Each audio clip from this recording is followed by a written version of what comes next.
දවසක් හිටපු ගම් අපේ ගුරුනාන්සේ මට කතා කරා. ගුරුනාන්සේ දැන් ඉන්නම් පාදුක්ක ප්‍රදේශේ. කොහොම හරි මට කතා කරලා කිව්වා සුදුමල්ලි ලොකු ප්‍රශ්නයක් තියෙනවා ඉක්මනට ගුරුනාන්සේලා ගෙදරට එන්න කියලා.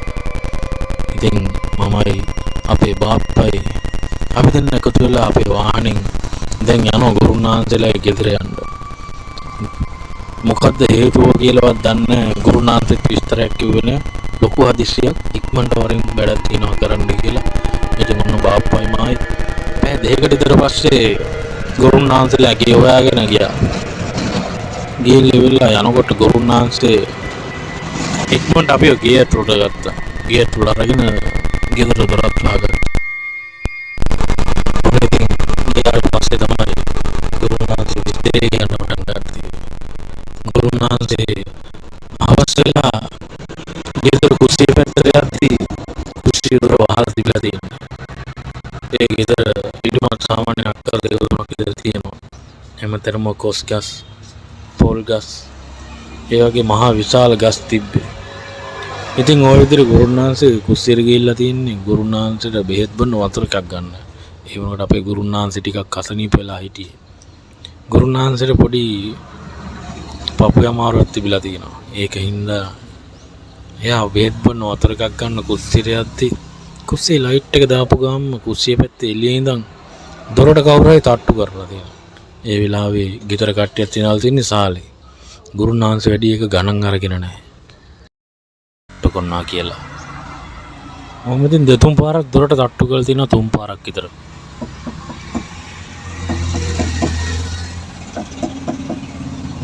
ඊට පස්සේ ගුරුනාන්සේ දොර ළඟට ගිහිල්ලා හිටගත්ත විතරයි ගුරුනාන්සේට ඇහිලා තිනවා.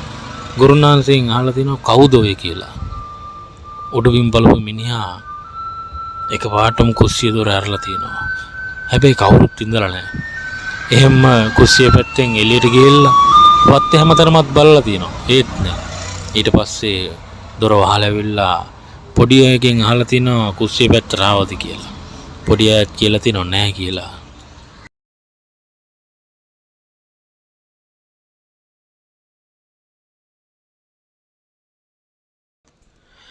පොඩි අයගෙන් එහෙම අහලා ආයෙ පාරක් ගුරුනාන්සේ කුස්සියට ගිහිල්ලා තිනවා. ගිහිල්ලා ඉවරලා දොර ඇරලා එළියට බහලා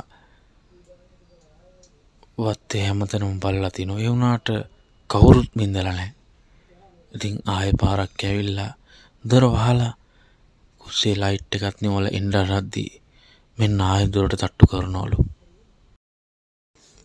ඒ වෙලාවේ නම් මිනිහා ටිකක් කේන්ති ගිහිල්ලා හොඳ පදයකට කියාගෙන ආයෙ පාරක් ගියේ ගාම කුස්සිය දොර ඇරලා බලලා තිනවා. ඒත් කවුරුත් නොපෙන්නේ නැහැ.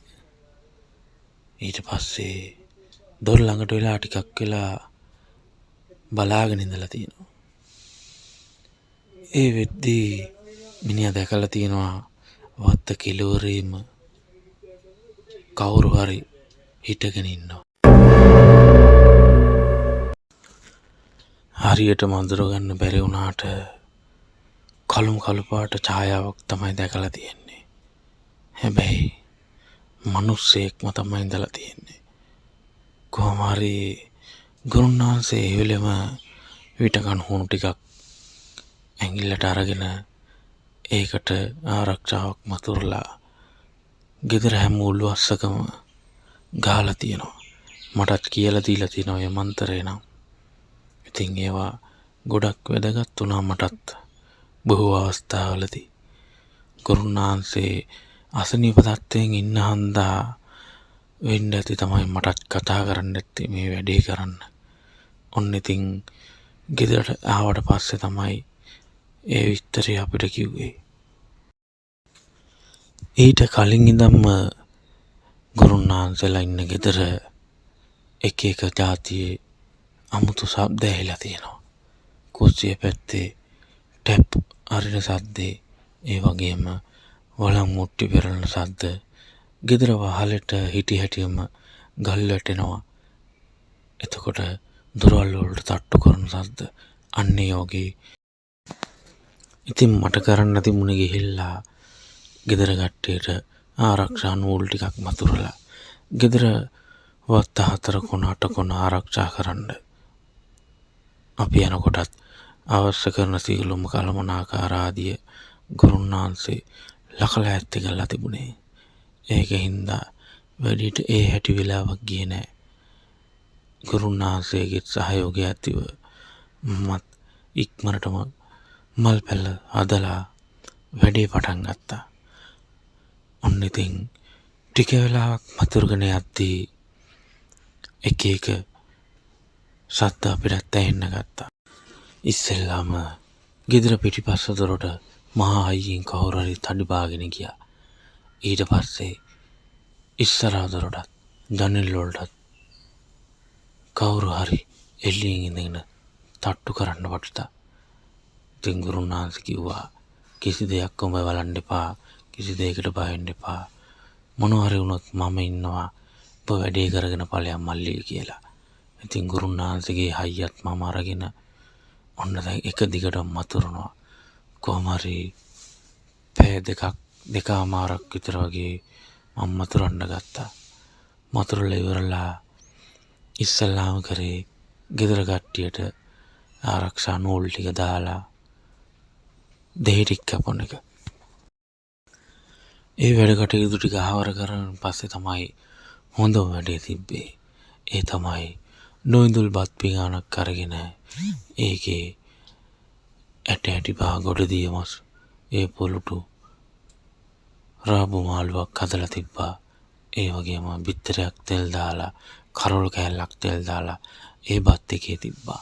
ඊට පස්සේ නූල් 7 පටක් අරගෙන ඒකට ගැට දාලා ඉවරලා ගැට තද කරන්න නැතුව ඒක මගේ අතේ තියාගෙන ඔන්න දැන් මං ඒ ප්‍රේතාත්මය එහෙම නැත්නම් ඒ අමනුෂ්‍ය බලවේගය අල්ලන්න තමයි ලෑස්ති වෙන්නේ. ඉතින් මගේ සහයට අපේ ගුරුන්වහන්සේත් මගේ ළඟින්ම හිටියා. අපේ ගුරුන්වහන්සේට කර්ණ මුණ්ඩයක් තිබ්බා. ඉතින් ගුරුන්වහන්සේ කර්ණ මුණ්ඩෙන් බලන ගමන්ම මට එක දිගට මතුරන්න කියලා අතින් සංඥාව දෙනවා. ඔන්න ඉතින් මමත් එක දිගට දුම් දිදී මතුරන්න ගත්තා. කොහොම හරි එක දිගට විනාඩි 45ක් නැත්තම් පැයක් මම මතුරුණා. දැන් මගේ ඇඟින් දාඩිය වැක්කෙනවා. ගෙදර අයත් ඒ අහල පහල ඉඳගෙන බලාගෙන ඉන්නවා. ගුරුන්වහන්සේ මගේ ළඟින්ම පුටුවක් තියාගෙන වාඩි වෙලා පහනේ දැල්ල දිහාත් බලාගෙන මට මාරම හයියක් දුන්නා. ඔහොම දැන් මතුරුගෙන එද්දී මට දැනෙනවා මගේ අතේ තියෙන නූල යන්තම් එහෙන් මෙහෙන් හෙල්ලෙන බවක්. ඒක මට මීට කලිනුත් එක වැඩ කරද්දී දැනලා තියෙනවා. ඉතින් ඒත් එක්කම ගුරුන්වහන්සේ මගේ පිටට තට්ටුවක් දැම්මා. ඒ එක්කම මම නූලේ ගැට ටික වෙර දාලා හිර කරා. ඊට පස්සේ ඔන්න වැඩේ හරි.